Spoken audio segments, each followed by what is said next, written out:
Hey guys, no surprise, but cars are quite expensive in 2023. I don't want to pick on any vehicles in particular, but the cost of a Honda Civic, for example, is £36,000. A Vauxhall Astra might set you back as much as 42 grand. In fact, according to our research, the average new car in Britain costs £39,038. Average.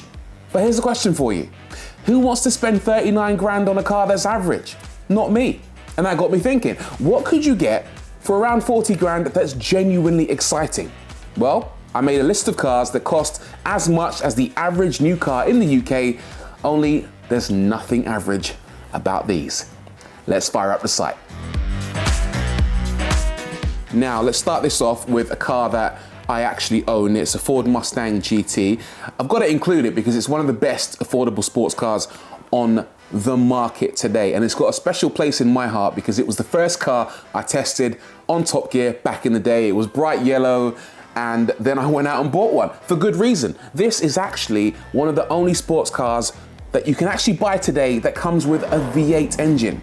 Yeah, you can buy one with a 2.4 litre EcoBoost as well, and if we search for those on the site, we'll see that they come in at around the £17,000 mark, which is crazy good value. But for around the £25,000 mark, you can find some really good examples. I mean, look at this.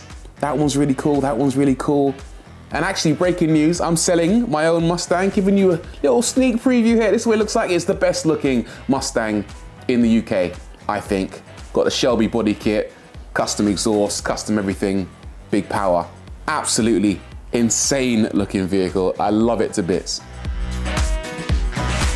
Okay, next up is another car that I used to have. I owned this one for about 9 months just before I bought the Mustang, and it is a BMW i8. I love these things. Criminally underrated because they're hybrids. They only use a 1.5 litre petrol engine from a Mini, plus batteries and an extra motor, but they only make around 362 horsepower, which makes people think they're not that great. But they weigh less than 1,500 kilograms, so they're actually very agile. Lots of fun to drive, and most importantly, they look great. Those dihedral doors just make it look like an absolute spaceship, especially from the back. And look at this, on AutoTrader, they are going for as little as £33,000. But for a decent, lowish mileage example, you're still looking at less than £38,000. So less than the cost of an Astra plug-in hybrid. I still miss this car, and I think that for the price, there's not many cars on the market that are as exotic looking as this. I would thoroughly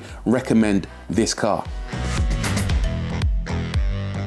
Now, the next car I want to recommend is a Bentley Continental GT. These have been around since 2003 and have sold by the bucket load over 3 generations. I've had so much fun in these cars over the years, and looking at them, you'd think they'd be too expensive to afford, but not necessarily, because on AutoTrader, look how cheap they are. I'll organize this by lowest price first, so 11,995, and this one's got a bit of mileage on it, but these W12s run forever, and look how gorgeous this car is. Adorable inside and out. It still looks expensive, doesn't it? 0 to 62 in 4.7 seconds, 200 miles an hour damn near from a 550 horsepower engine. This is obscene value. Love this. Okay, next up, Aston Martin. The obvious choice is going to be the Vantage, or we can also consider the DB9. I'm going to switch it up even more though and go left field here and select the Aston Martin Rapide. Now, in case you don't know the Rapide, it's Aston's 4-door, 4-seater supercar, which automatically gives it a big advantage over the DB9 and DB11. Those cars aren't very practical, but with this car, you can actually use it as a family vehicle pretty much every day, which I think makes it better value for money in the sense that you actually get to use it more often and in more places. Now, we can see some incredible examples on the site. This one is less than 30 grand. This one's finished in white morning frost, 5-second 0 to 60 time, rear seat entertainment, headphones, screens. I remember the first time I tested this car, I was blown away by it. And I'm actually blown away now that I see them available for less than the cost of a brand new car. That's crazy. Okay, should we get exotic now? How about Ferrari? Yeah? How about a Ferrari 4-seater? Let's do it. So this is the Ferrari 456, and for about 40 grand, you can get yourself a fairly modern prancing horse. I say modern. This car came out in '92 as a Gran Tourer with 4 seats and a 440 horsepower V12 plus either a 6-speed manual or a 4-speed automatic. Ferrari say this car could do 192 miles an hour, which at the time made it the second fastest production 4-seater behind the Porsche 959. You don't see a ton of these on the road, which is a shame because I think they're quite pretty. It's got the pop-up headlights, nice big smiling grille, the wheels look a bit small, but still a gorgeous car. I found this one, it's in immaculate condition, it's got a private number plate, and comes with a cover as well to protect it. I mean, you can't tell me that this doesn't appeal to you. So Ferrari, it's great. Okay, let's get a bit more modern now, but stay on the Italian flex for the time being. Maserati Gran Turismo, baby. Yeah, a pretty car. These first came out in 2007 and are available in coupe and convertible body styles. It's a 2+2, it's a 2-door, and it was initially powered by a 4.2 litre V8 developed in conjunction with Ferrari, knocking out 405 horsepower through a 6-speed ZF automatic gearbox. Let's see what options we have on AutoTrader. So this one is a 2012 model, which has got a bigger 4.7 litre engine with 450 horsepower derived from the 458 Italia.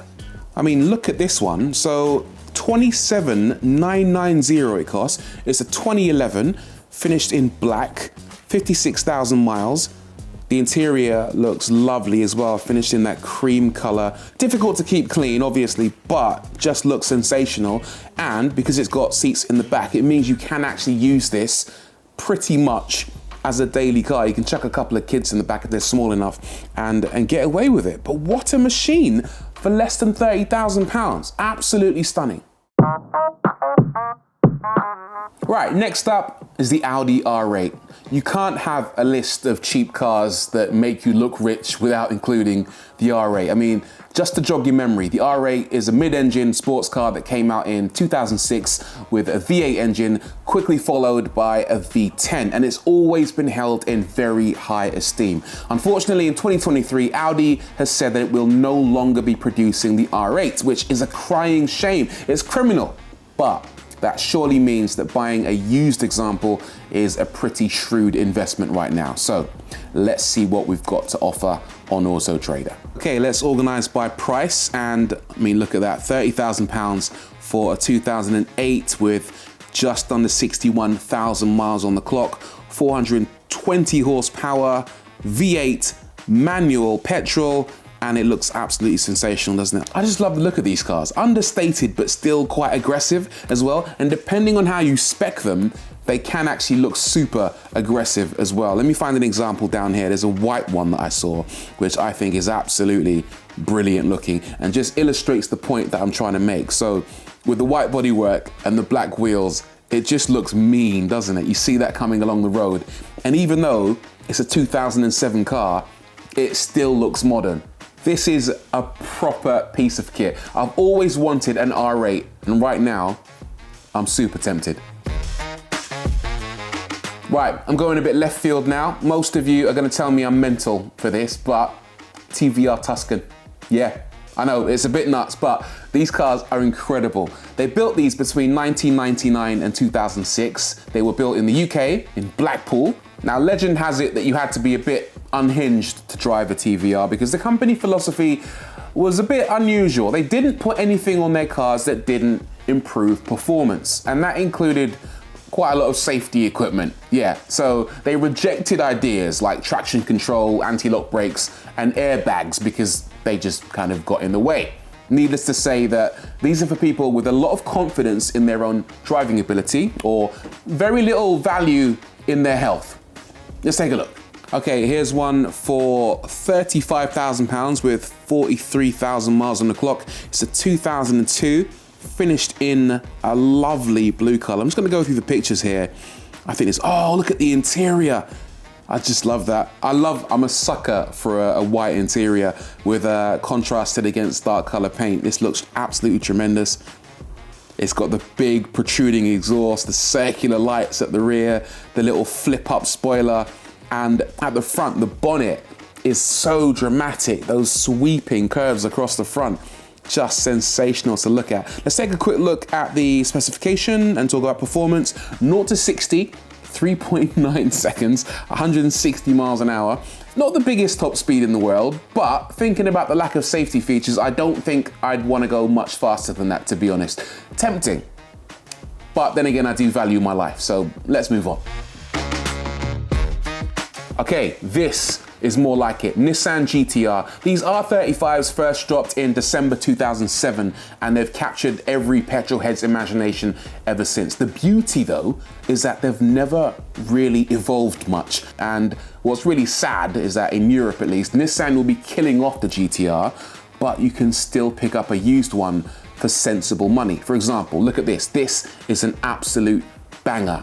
I love the color scheme on this car. Red and black with the black bonnet, absolutely incredible. And not only does it look mad, this particular one has been modified as well. So stock, we can see that it makes 478 horsepower from a twin turbo V6. This particular car though is a stage 5, so it's making 800 horsepower, which sounds frightening. Good value though. An 800 horsepower Ferrari will set you back like 300 grand. This one, 39 grand. Do the math, people. Do the math. It makes sense. Okay, so you can't make any car list without including a Porsche 911. It's only right. Now, we've got to remember that our budget is £39,000, and for that, what you're usually going to be looking at is a 996 generation, which is 1997 to about 2006. I'm not a big fan of these cars because of the weird fried egg headlights. I much prefer the 997, which is 2004 to 2013. There was a little bit of overlap for the Turbo S GT2 and GT3 versions. I actually found a 997 on AutoTrader though for a crazy price. It's a little over budget. It's about 41995, but I reckon you could sweet talk this retailer, Oakwood, come on, let someone have it for 39. I would bite your hand off because this is a gorgeous car. It's beautiful, isn't it? I mean, it's just so subtle. Let's go through some of the pictures here. Love that dark exterior. The wheels look tremendous. Importantly as well, the headlights on this car don't look anything like the fried egg design on the 996, which I think is an absolutely enormous selling point, but just a phenomenal machine and a fast machine. 0 to 60 in 3.7, 193 miles an hour from a 380 horsepower flat 6. I feel like everyone needs to own a 911 in their lives, and if you're looking for a car for what the average price is in the UK today for a new car, this is a strong contender. Okay, last one. This is a personal favorite of mine, the Alfa Romeo Giulia Quadrifoglio. I'm gonna show you some footage of the Extreme GT-AM version I tested in Italy a while ago. Go and watch that film if you ain't seen it. This was an exceptional car to drive, beautiful as well. But the standard version isn't actually a million miles away. I found a few lovely examples on the site, including this one. So it's very subtle. It's finished in Vesuvio grey metallic with a black half leather interior and 19-inch dark Quadrifoglio alloy wheels.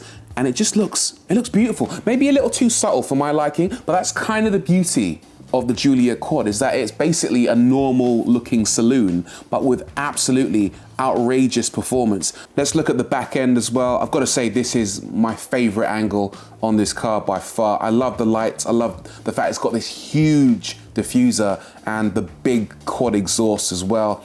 Again, big, muscular, slightly subtle, but if you know, you know when it comes to a Giulia Quad. Loving that. And again, £39,000. You can't really argue with that. I should point out that every single one of these cars I've shown you might look a bit out of reach, but have a think about it because it might not be as bad as you think. Most people won't have £39,000 lying around, But on AutoTrader, we do provide finance, so you can put down a small deposit and pay for quite a few of these on a monthly basis.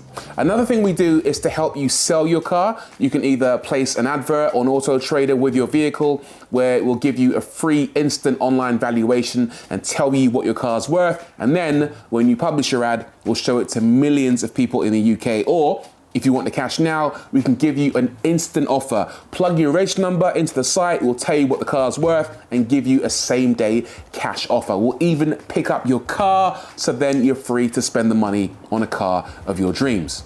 Or if the idea of a used car is fun but a bit scary, a used Ferrari does seem a bit scary, we do sell brand new cars as well at pre-haggled prices, available with flexible finance options, including leasing options as well. So there's really no excuse. Let me know which one of these cars you'd consider buying. Drop a comment down below and I'll see you on the next one.